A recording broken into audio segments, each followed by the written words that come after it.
Madam Deputy Speaker, thank you very much indeed for calling me. Can I please first of all commend the Honourable Member for Midlothian for securing the debate this evening. When he asked me to speak, it was actually quite hard to refuse. And there's reasons for that. First of all, I'm a veteran myself, along with my good friend from Beckenham. I'm a co-chair of the Veterans APPG. And I also had the privilege of chairing the Armed Forces Bill Select Committee. So I have a vested interest in this particular issue, and it's a very important one. The first thing I want to say is that there are 2.2 million veterans or thereabouts in the UK. The fact is that they're not all mad, bad and sad. We know that. And the vast majority are living life perfectly successfully, happily and doing very well indeed. I don't know many officers, many soldiers currently sleeping under Waterloo Bridge, but we can't demean the problem because we know there is one. So the point I want to make really is that whilst the vast majority are being looked after and doing really well, there is that percentage of veterans who have an issue. Whether it's 5% or 8%, it depends what you read, but there are some amongst us who identified as being in bad health, and there is no question at all that we have that moral responsibility to help those who have served in our armed forces. It's a no-brainer, it must happen. But it may be that there's a disconnect between what they expect of us in society, or indeed what they're not getting.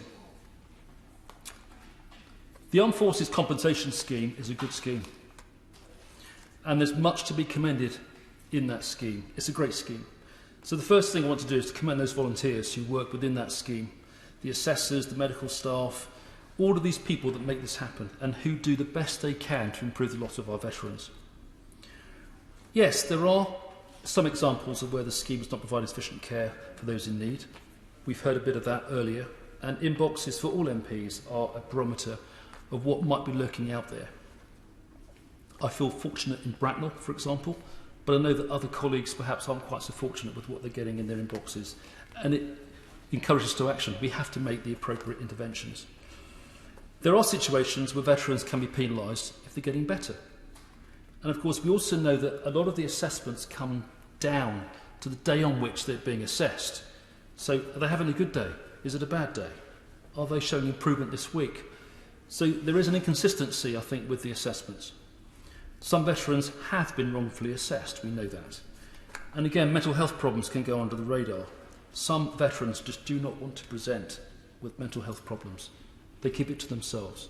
And I commend Op Courage, this fantastic new initiative that's being led by the MOD and the Office of Veterans Affairs. It's brilliant. We had a readout last week on the Veterans APPG, and the stuff that's happening there is really, really good. So I think we are moving in the right direction. There's also no question in my mind at all that MOD pensions, war pensions and Armed Forces Compensation Scheme payments, in the main, are really generous and fair. It's a good scheme. We know it's a good scheme.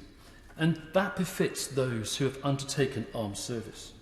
But anecdotally, as we've heard, there may be an issue. And it's that issue I want to scratch now very briefly. So I find myself in this strange predicament of suggesting that we may have a problem and that there may be a solution. But of course, we don't know what the solution might be because we haven't defined the problem. And I think that's really the first task that we've got. We need to define the problem. What is that problem and how deep does it go? And the first observation I've got in terms of the solution, because it's very easy to admire the problem, it's the solution that we should be focused on as politicians. Veterans UK does fulfil a vital function for the MOD, but of course they assess and they award. So it may be a case that marking your own homework brings its own problem. Is the problem systematic? It may be, we just don't know. But about 2,500 veterans are believed to be in this particular trap, call it the assessment and the award trap. But are they presenting better? Are they presenting worse? Depends what day you look, once again. And can we separate out these functions? And that's probably where we need to be going now. So perhaps it's incumbent upon the Armed Forces Bill when it next sits in 2026. Perhaps there's a clause to be had there. Perhaps we need to appoint an independent assessor, as he mentioned earlier, versus Veterans UK. Perhaps there is an enhanced role here for our service charities, SAFA, British Legion, Combat Stress. Or perhaps there's an awful lot more we can do with our Armed Forces champions. Sorry, it's not mine. Can I say something? Don't worry. So perhaps there's more we can do with our armed forces champions, local councils, perhaps they can intervene. Or perhaps there's another solution altogether, veterans, advisory and pension committees. And that's where I'm going to go. We may recall in 2021, during the passage of the Armed Forces Bill, that Lord Lancaster in the other place were trying to get an amendment to get the bill to incorporate the functions of the Veterans Advisory and Pension Committees, to include all the functions covered by the Covenant, and to get a change to the current statutory instrument. He withdrew that amendment as the government did offer a concession to draft a government-sponsored handout bill, perhaps as a Prime Minister's bill, in the next session of Parliament. And we may indeed face that in due course, which I would really welcome. But what does this actually mean? Well, in brief, the VAPCs, as they're known, are regional statutory committees, 9 in England, 2 in Scotland, 1 in Wales, 1 in Northern Ireland, established by a statutory instrument made under Section 25 of the Social Security Act 1989. It seems perfect. Social Security Act, statutory body, wow, you can see the connection straight away. And the VAPC handbook, published by the MOD, states that each VAPC is an advisory, non-departmental body that acts independently of its sponsor department, the MOD. You can see where we're going with this. Currently, VAPCs cannot be given functions related to all veterans because this is outside the extent of the enabling power, which limits the functions of VAPCs to war pensions, armed forces compensation scheme benefits, those claiming and receiving them and their families. Well, guess what? That's what we're talking about. So it may be that the VAPCs are perfectly placed to do this bit of work within their existing statute. Or indeed it might be that an amendment, such as the one that's proposed in 2021, which gives VAPCs a power to be given functions relating to all veterans. So it's a neat trick, it's an easy one to amend, and therefore, again, I commend it to the House.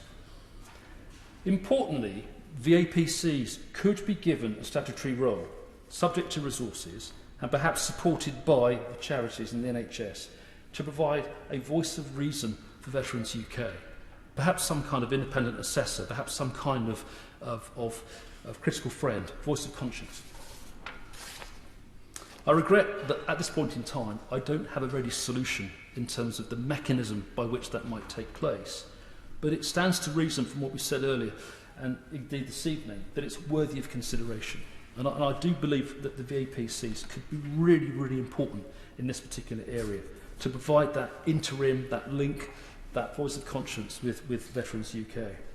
But ultimately, before I finish, anything that resolves these loose ends and allows us to get the granularity on what veterans are currently facing, anything that allows us to dig deeper and to understand whether there is an institutional systemic problem is to be welcomed. And I think that anything that we do in this country in the support of veterans is to be applauded. Thank you very much indeed. Thank you. Madam Cater.